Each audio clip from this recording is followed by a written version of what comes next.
We begin a new subject today, and it falls under the category of long-range planning. Long-range planning. I didn't know it was called that when I made up this lecture many years ago. What I called it was going from course assignment to class notes without a curriculum. Going from course assignment to class notes without a curriculum.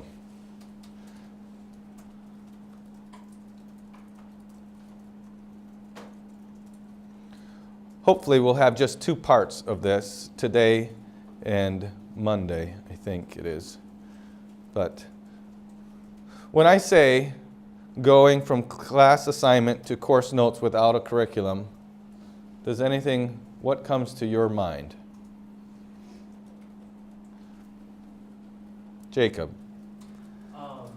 Being told you're going to teach a class, but there's nothing really to go off of, so you have to develop your own process for doing that. Okay, so the principal comes to you and says, look, you got 7th and 8th grade something, and nobody's ever taught that class to 7th and 8th graders before. Right.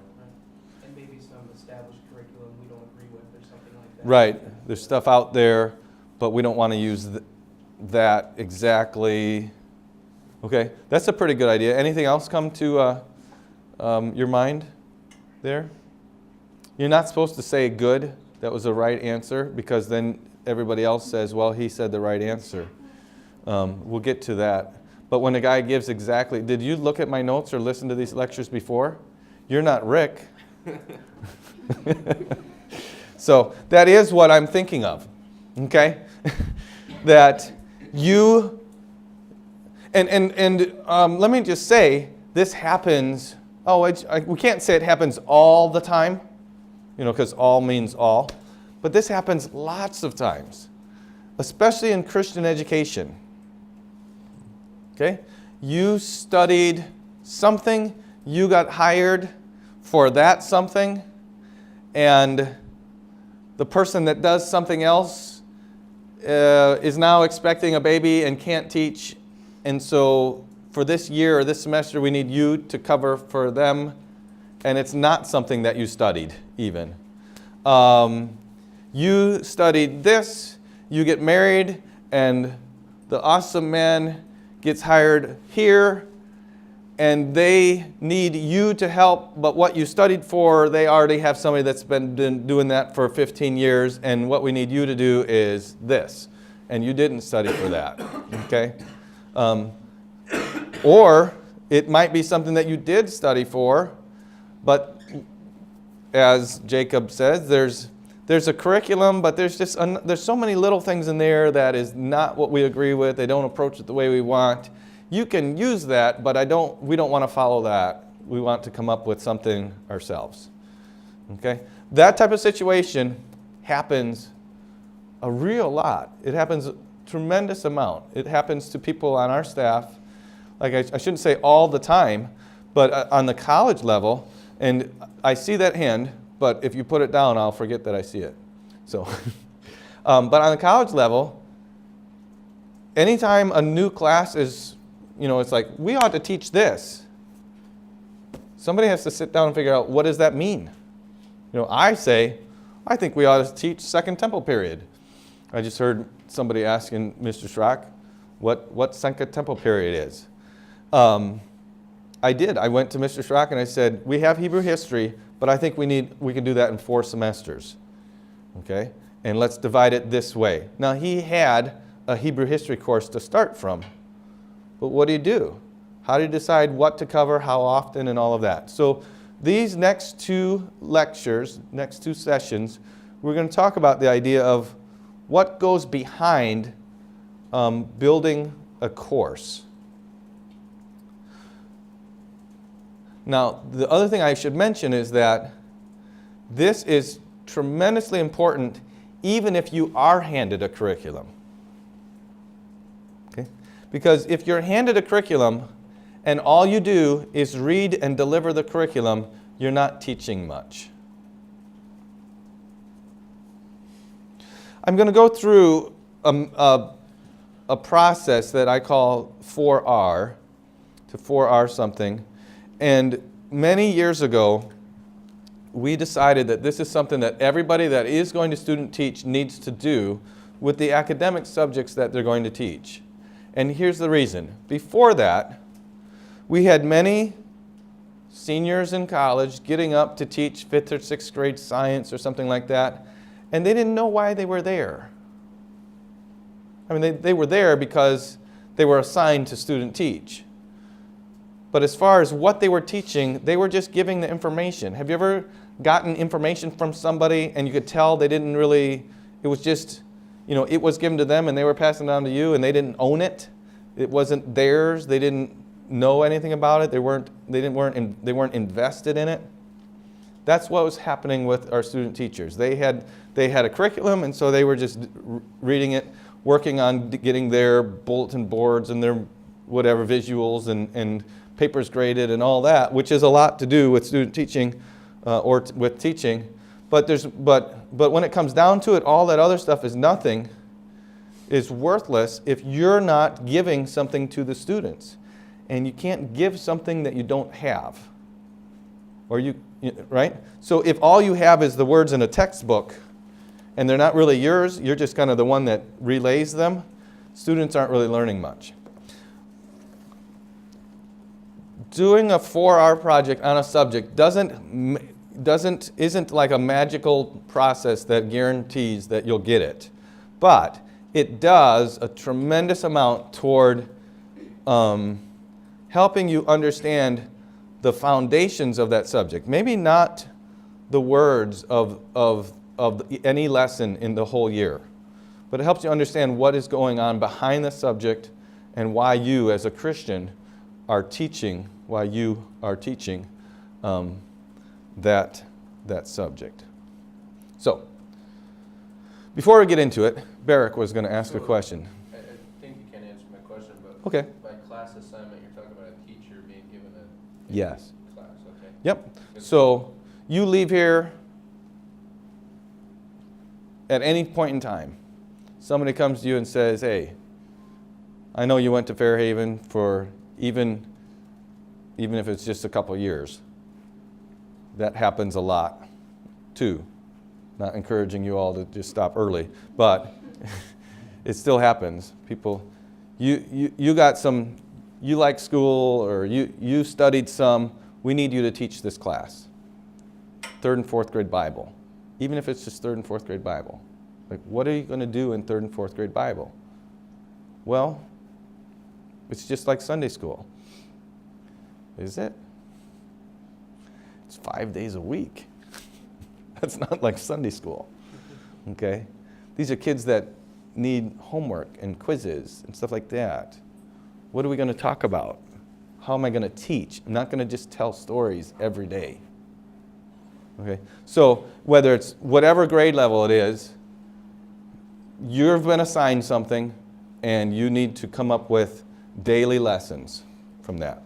So going from being assigned to teach a class to standing in front of a classroom or having notes to teach in a classroom without being given a curriculum.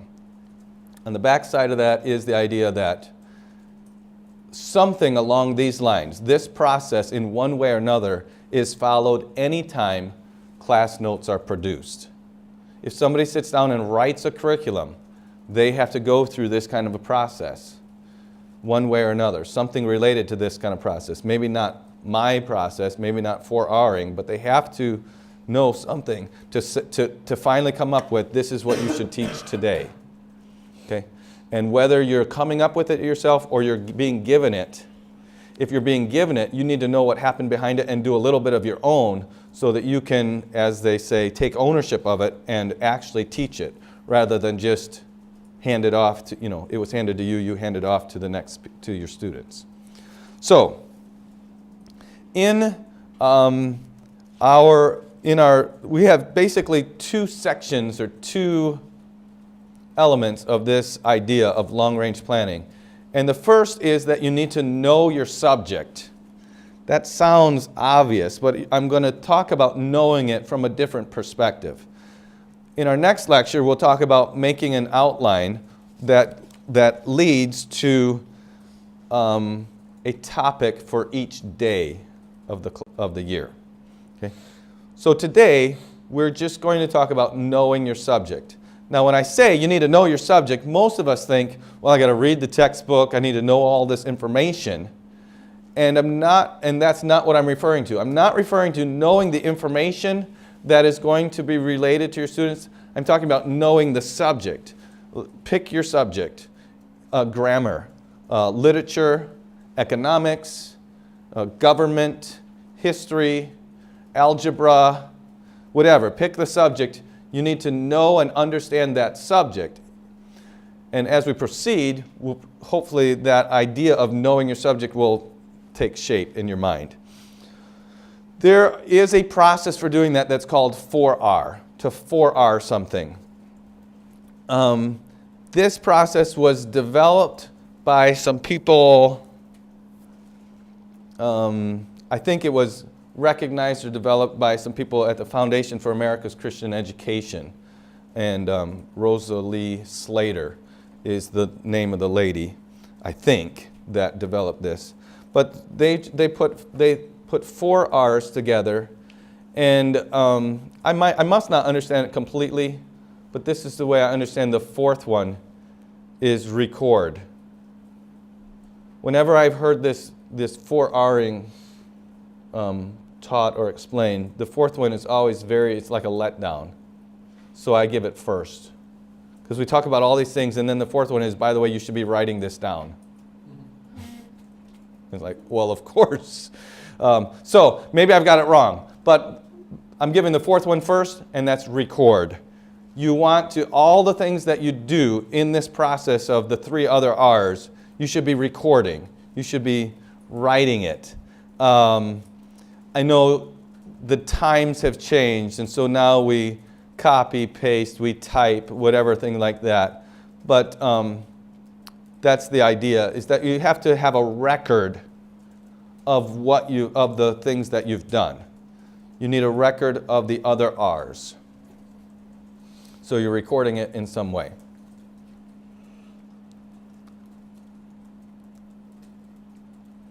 I think that makes sense to me. I know it makes sense to me. Hopefully it does to you. You need a record. You need to write down what we do in the first 3 steps, which is the next 3 steps. Don't worry about the order of them necessarily. And they are alliterated, so you know they didn't come from me. The first one then, and in a certain sense, this is the first thing that you do. The other thing you do all the way along. But it does need to kind of be in this order. The first thing you do is research. The first R is research.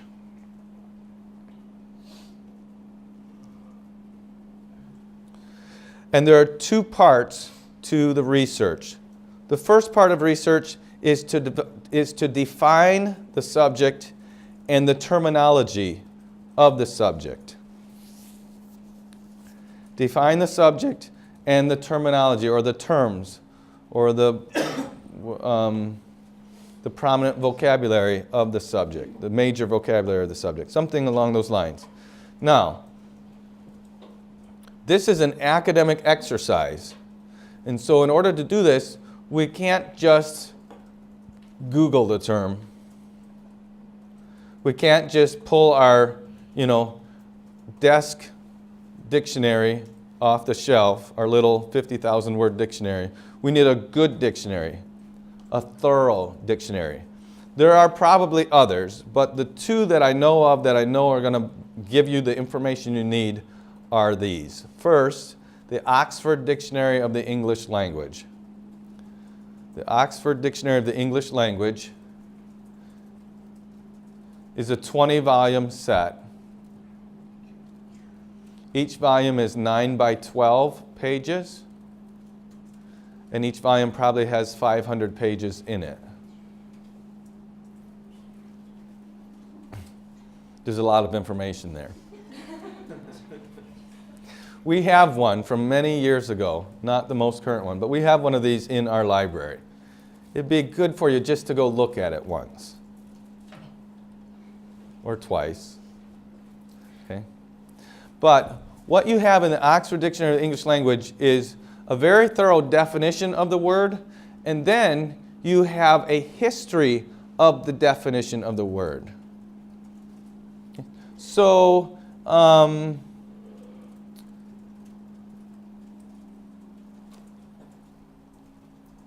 if you looked up the word,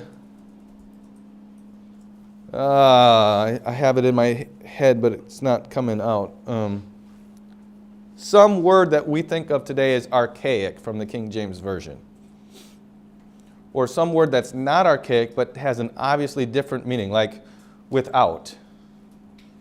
Okay? Without the gate. We don't when we read that phrase, we know it means outside the gate, right? But without is not used. We don't use the word without in place of outside. But if you looked in that dictionary under the word without, I haven't done it myself, but I'm sure you go back in time through the listing for without, you're going to get to a place where you're going to see without meant outside. And it's going to include the time frame of 1611. You could see when that usage when that usage passed away, when it's not used that way anymore. So that's kind of an interesting part of it, the history of the definition of the word. But more importantly is that you get a thorough definition of the word. If you looked in just a desk reference dictionary of the word algebra, it might say something like, study of equations developed by the Arabians in whatever. Boom. If you look in this dictionary, you're going to have a thorough academic dictionary, a definition of the word. Okay? The other dictionary that's a little more manageable. Actually, they do have a condensed version of the Oxford Dictionary. Everything is still there, but I think it's in 2 volumes, and then they have supplements. And what they've done is it's a little thicker, and they've taken and shrunk the 9 by 12 page so that there's 4 of them on a page.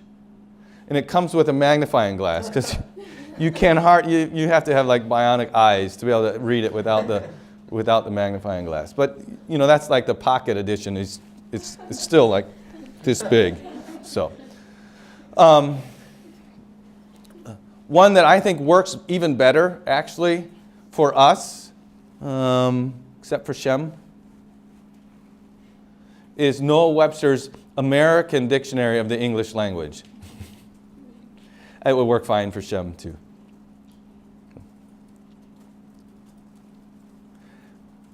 There's at least two things in my mind that make Noah Webster's American Dictionary of the English Language, his 1828 American Dictionary of the English Language, special. One is that it is American usage. It's now coming up on 200 years old, but a lot of things changed with our language back in the 1800s, late 1700s. And Noah Webster was consciously doing a dictionary with spellings that would be common to America rather than typical English. Things like in America, we write it like this. In other places, it's like that. Same word, same meaning. In America, we write it like this.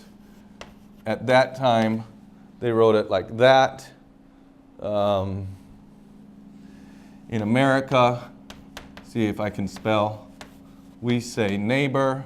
Other places say neighbor.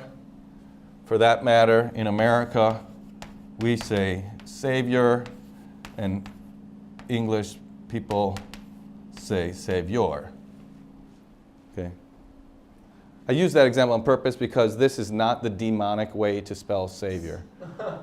Some people believe that, and that's ridiculous. But anyway, there's just American spellings and English spellings, and we're Americans. The other thing about Noah Webster's dictionary is that he was a very strong Christian, a very, very strong Christian. And one of the things he did, and this might not make sense, but one of the things he did is he looked at the places that the words were used in the Bible. If the word was going to be in his dictionary, he looked at where it was used in the Bible. And he derived his definitions from how the word was used in the Bible. Okay, now that might seem to be circular reasoning, but he was a tremendous scholar. He knew, 20-some languages, several ancient languages, enough to be able to know, he knew Hebrew, Greek, and then all of Hebrew's relative languages and all of that. So he's reading the Bible and says, oh, here's the word without. Okay, how's it used here? That must be, if it's used this way here, that must be one of the definitions of the word. Okay, well, here's the word without. It's used in a different way here. Here, that must be another definition of the word. Okay, so if you read a good dictionary, you're going to have several definitions of most words. That means different things. It has different slight differences or very differences in meaning depending on how they're used. And so you're going to have a list. I've seen words that have 7, 8, or 9 different definitions to them. Okay?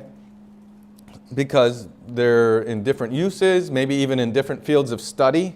In economics it means this, but in literature it means this, or who knows. So those two places, one of those two is where you should go. I recommend for size and for its Christian background, Noah Webster's 1828 Dictionary of the American Dictionary of the English Language. So that's where you go. What do you do? Okay, so we have the, let's say the word grammar. We're going to be teaching grammar, and I'm careful to say grammar, not English. Why? If I look up in the dictionary English, what am I going to find? Something like of or pertaining to the land of England, right? So we're not teaching English, are we? We're teaching grammar. The grammar of English, of the English language. We're teaching language. We're teaching composition or something like that. So you take those, the actual academic thing that you're teaching, and you look that up in the dictionary. If you find several definitions, you find the one that relates to teaching or learning, and you're going to write that definition down. Okay? Then, as you read that definition, you're going to notice that there are certain words in that definition that are important to the meaning of the definition. And in one way or another, you highlight, boldface, underline. When I did it, we used pen and pencil, and we underlined the important words of the definition. So we have this definition, and we write it out. It's a good, long, detailed sentence, and there's 7 words in it that are important to the understanding of the definition. We're going to look up all of those words in the same dictionary.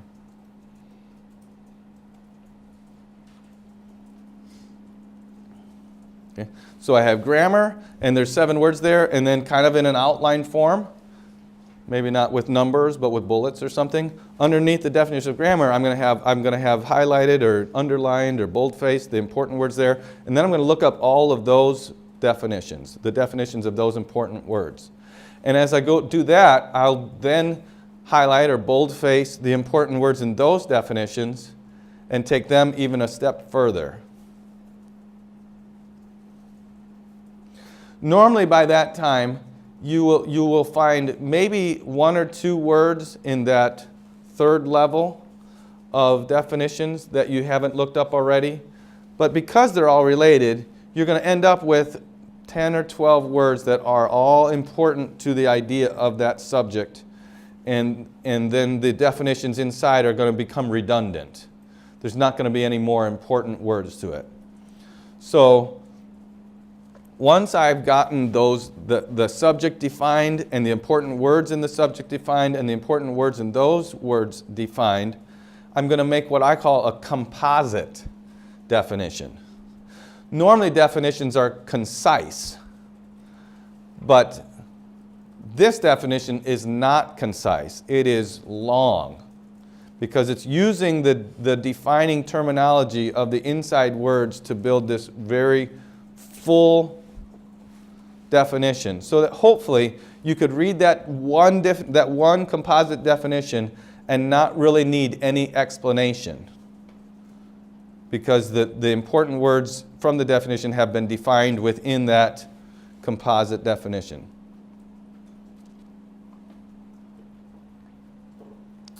All right? So I might say this is important, especially if you're going to student teach, because you will be doing this. I kind of said that. You will be doing this in the summer before the year that you student teach. So then the second part of research is to discover related scriptures. So the first part was to define the subject and its terminology. I'm sorry, I forgot about the terminology.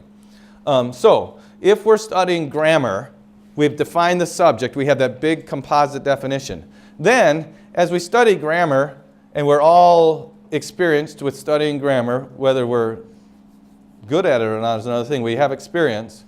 What are the most common or the key terms with grammar? What are some key terms to grammar?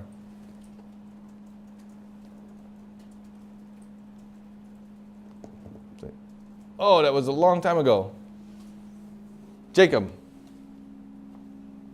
Verb. Absolutely. Verb. So you're going to say verb. What is the dictionary definition of verb? I'll bet it's different than the chanting definition that you had of a verb. It might not be, but we want the dictionary, a dictionary definition of verb. And then what else? Not, since he broke ground and stepped out there and said verb. What else? Noun, right? Pronoun, all of those. And what are those called? Those are parts of speech. That's word usage. There's another thing, and this word might show up in your definition of grammar, and that's syntax.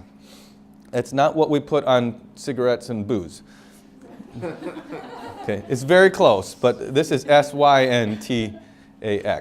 The syntax is sentence structure.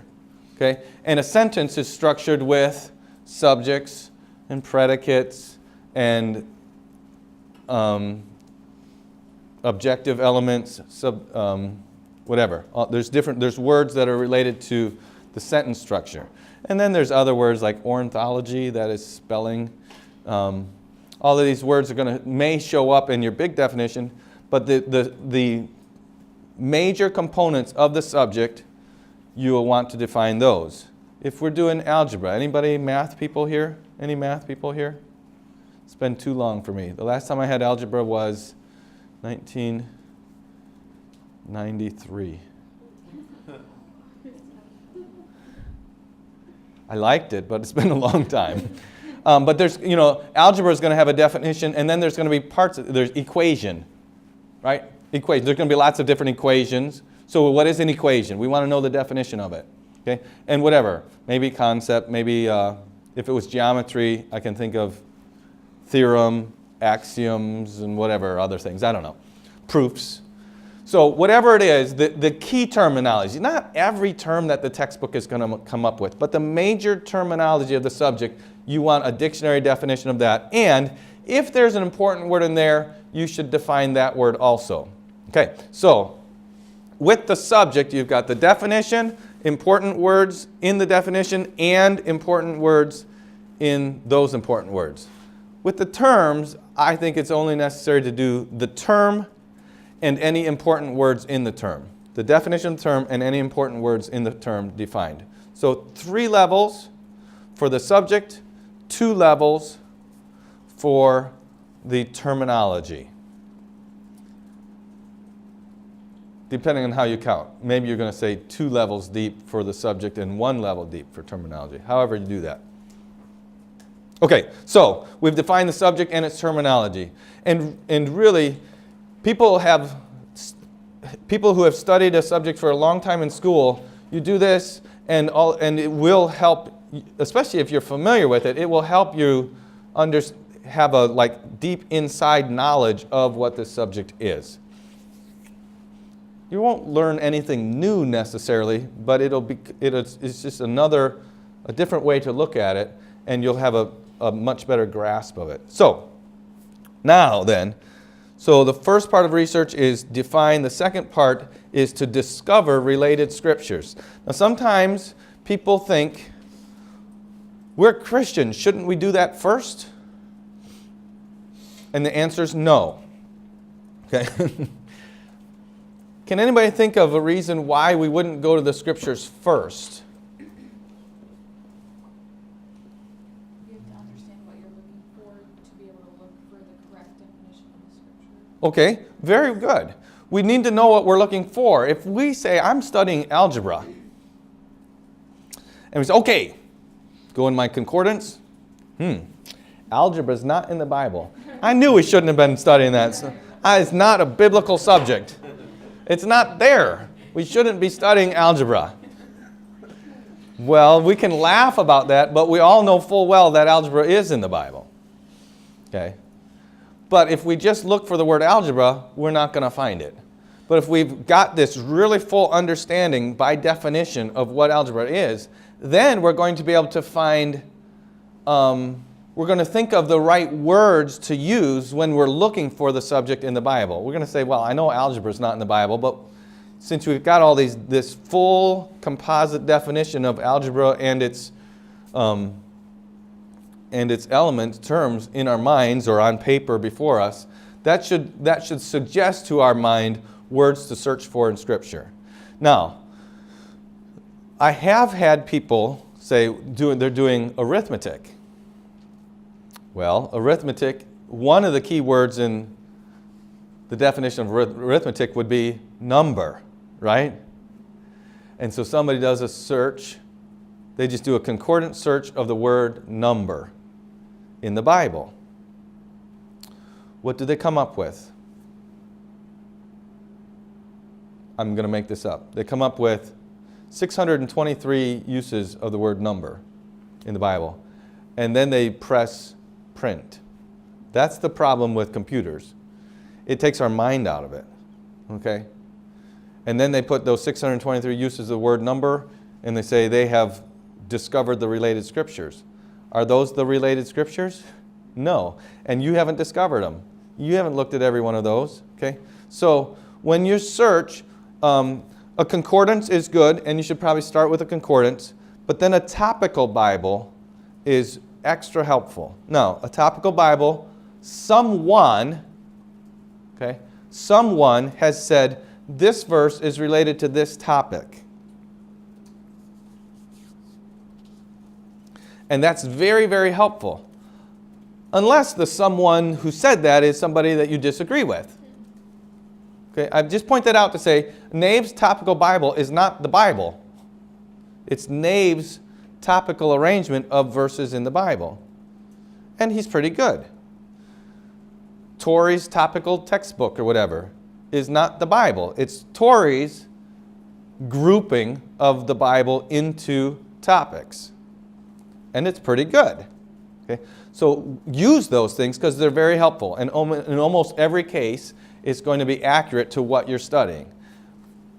But keep your head on your shoulders, okay? Especially if you're going into theology. If we're studying these subjects, there's not going to be as much I don't think so.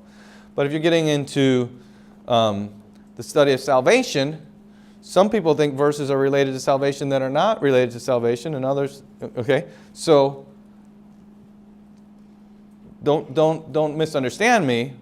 Please understand what I'm saying when I say Nave's topical Bible is not the Bible. It's Nave's arrangement of topics. So, but those can be extra helpful. Take the subject government. Is the word government in the Bible? Yes.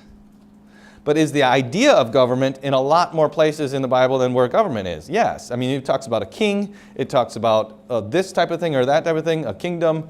All kinds of situations where government is in the Bible, but the word is not there. And so a topical textbook, a topical Bible can be very helpful in helping you see what scriptures address your subject.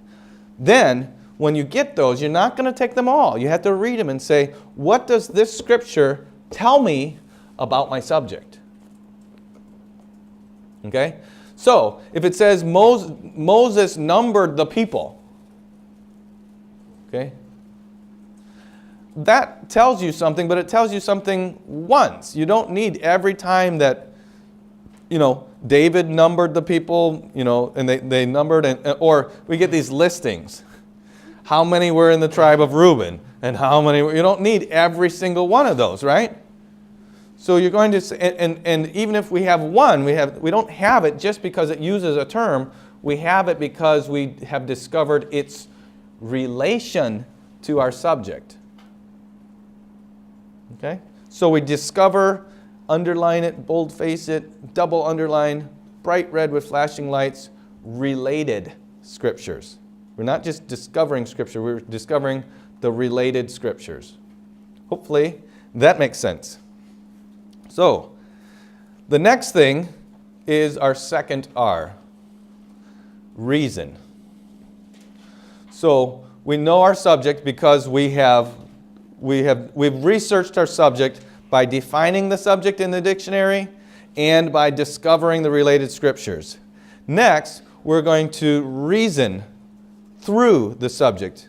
We're researching and then we're going to reason through the subject, and there's 5 things that we're going to reason. Now, we're not depending on our reason. It's not going to the age of reason, say, I think, therefore I am. We're not saying whatever my reason says is true is the reason. That's not what we're saying. But we have been given minds, and we are to reason. In fact, maybe I'm pulling this out of context, but God says, come now, let us reason together. So we should be using our reasoning at certain points and in certain ways, and here's one. The first thing that we're going to reason or think through is, what is the source and origin of the subject? What is the source and origin of the subject? Now,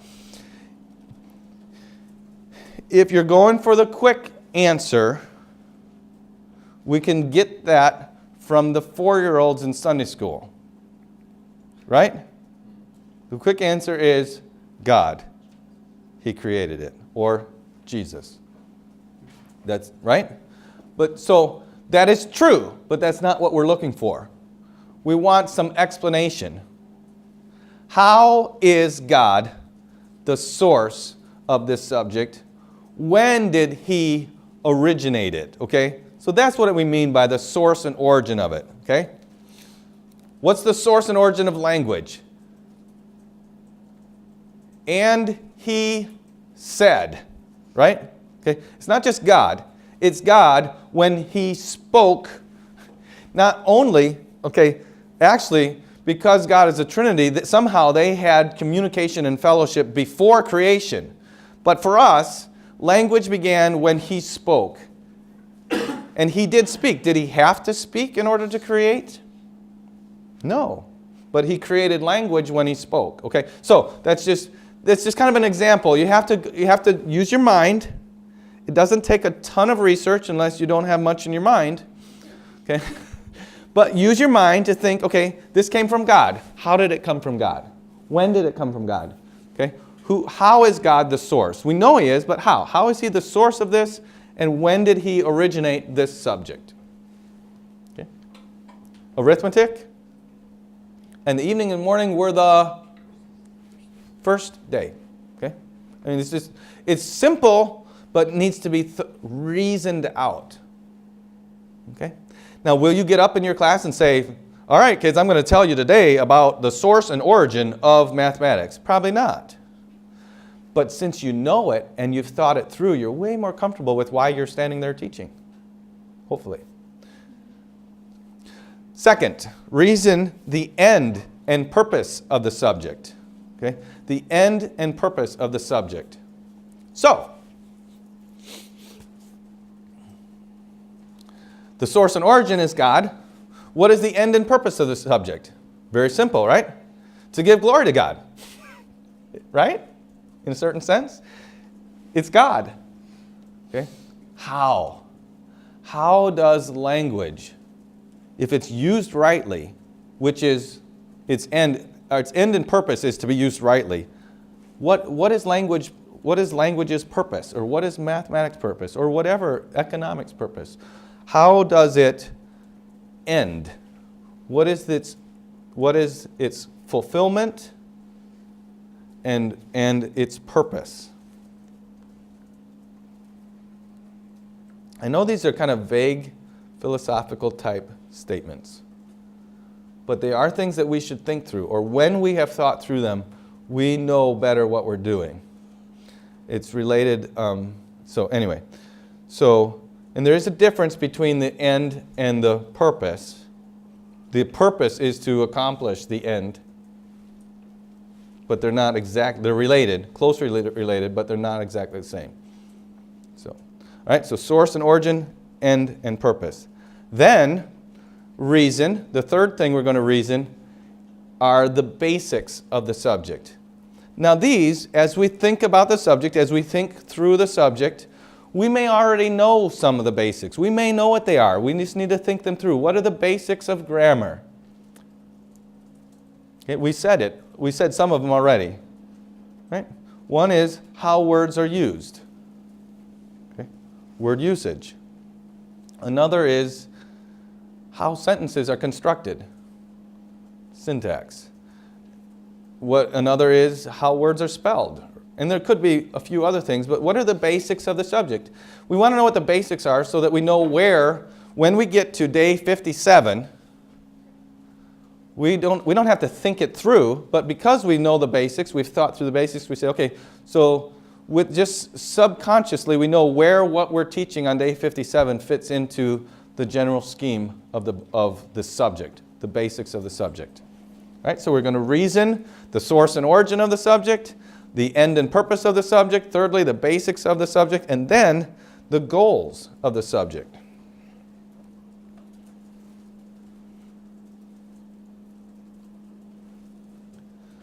The goals for the subject. These are going to be related to the purpose of the subject, but in a sense, we're going to take the grand overall purpose of the subject and narrow it down to the goal for my presentation of the subject. Okay? When we think about end and purpose, we're thinking of it in its full scheme. In all of creation, what is the end and purpose of grammar? Okay. Now I've got 6th grade grammar. What's my goal for 6th grade grammar? Okay? Do you understand the difference? They are related, but we're going to put some focus to it because we're dealing with 6th graders or 12th graders or 4th graders or whatever. So what are the goals of it? This helps us because if we just say, I want to fulfill the purpose of this, we can't. We only have 1 year and you know what age they are. Even if we have, we can never teach everything that a subject is about. So if we have goals, it helps us to say, that doesn't help me accomplish my goal. That's going to help us later on. But we have to have thought through what are the goals for the subject. And then the 5th thing that we reason or think through is the organization of the subject. How should this subject be organized? What is its best organization? If you are have any of you been in teaching science? Okay, Mrs. Wright talks about that, doesn't she? Whether a subject is organized in an evolutionary format. Did she talk about that? Some textbooks present biology, even the subject matter. You know, the first thing you learn about are amoebas and small things, and they just present it. It's kind of like they don't necessarily say that they believe in evolution, but they present the progress of the information in an evolutionary manner. Well, we would say that's not the way to organize biology. Well, what is the way to organize biology? Or what is the way to organize whatever subject you're working through? It might be just clear to you, or it might just be, I've never thought about it. Well, this is your chance. Think it through. The way that you think it is organized, write it down, and then say, is that the way it should be? Just because it is in your mind doesn't mean that that's the way it should be. Doesn't mean that it shouldn't be either, but you want to have thought through it. It's not just there because it's there. You know, not just because. You've gotten in those arguments before, right? Because why? Because. We want to have more than because.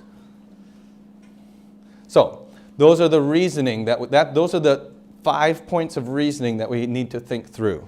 And we're writing this down. We're writing it out. For most of us, the answer or the product of this thought is going to be a paragraph. We're not writing a book. Okay? A paragraph. 5 or 6 sentences on the source and origin of the subject, the end and purpose of the subject, the basics of the subject, the goals, and the organization of it. It's not huge. But it is, your brain smokes once in a while. Because it is some like, talking to yourself, questioning, thinking it through. Why? Lots of whys. We hate why questions. Right? Why is the sky blue? So, all right. Then the third one, which is really the fourth one, because the fourth one was the first one, is relate. Do you guys like how I mock outlines? I never thought of it that way, but I guess I do kind of. Outlines are good. They do, they give you something to hang stuff on. But some people, all they take is the skeleton, the coat hanger. We want all the stuff that's on the coat hanger.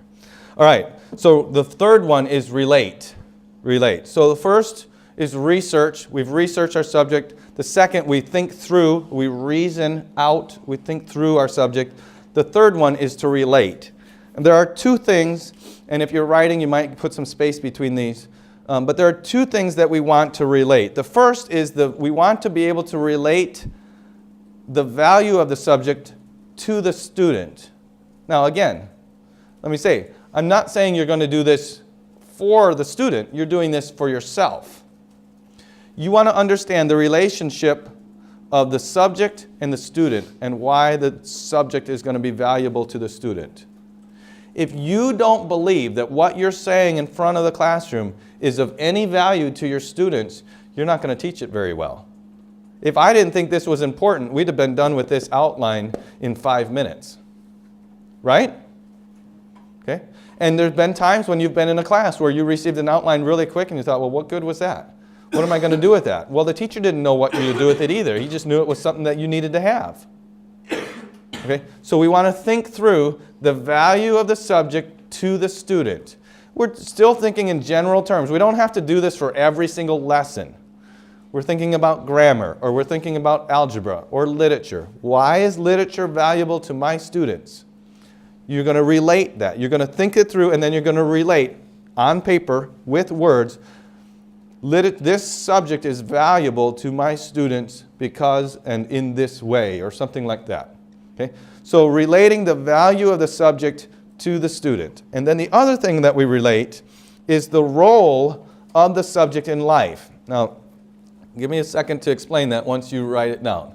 We're going to relate, we're going to show the relationship that the subject has to life, or the role that the subject has in life, the role of the subject in life.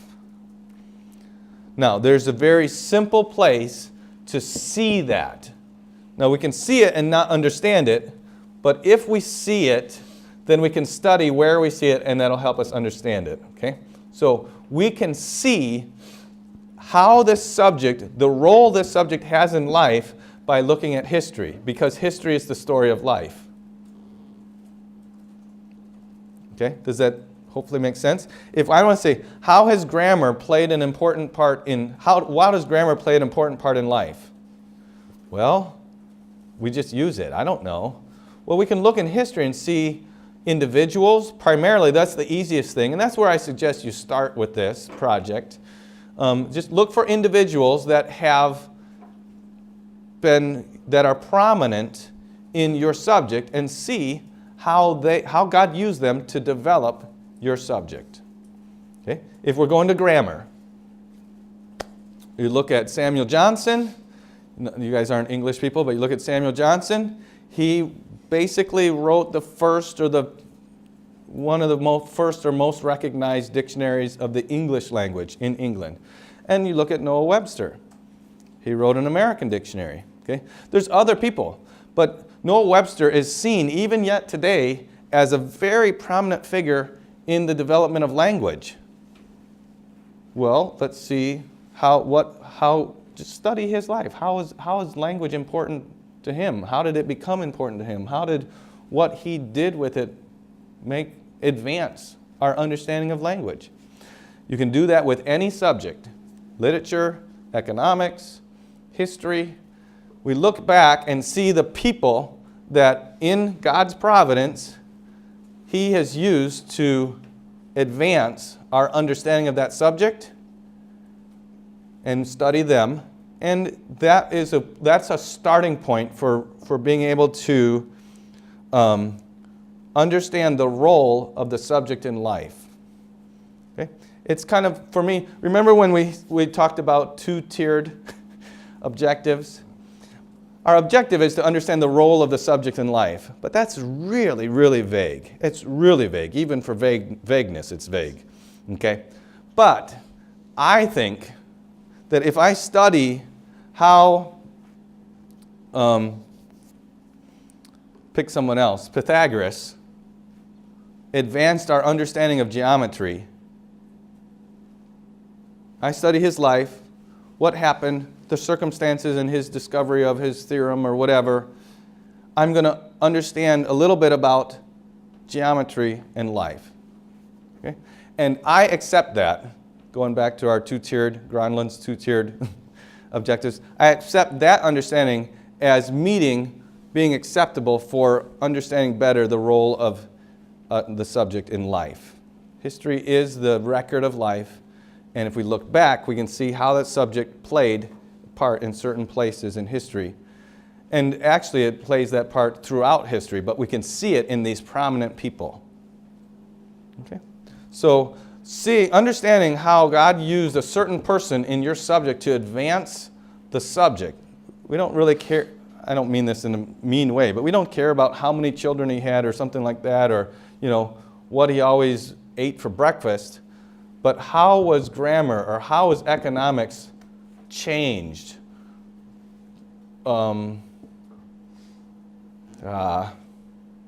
Advanced by this person's, what they discovered about the subject, that helps you understand the role that the subject plays in life. All right? So, and then the fourth R, which I gave you at the beginning, is record. Write it down. So 4 R's. Research. Under research, we define the subject and we discover the related scriptures.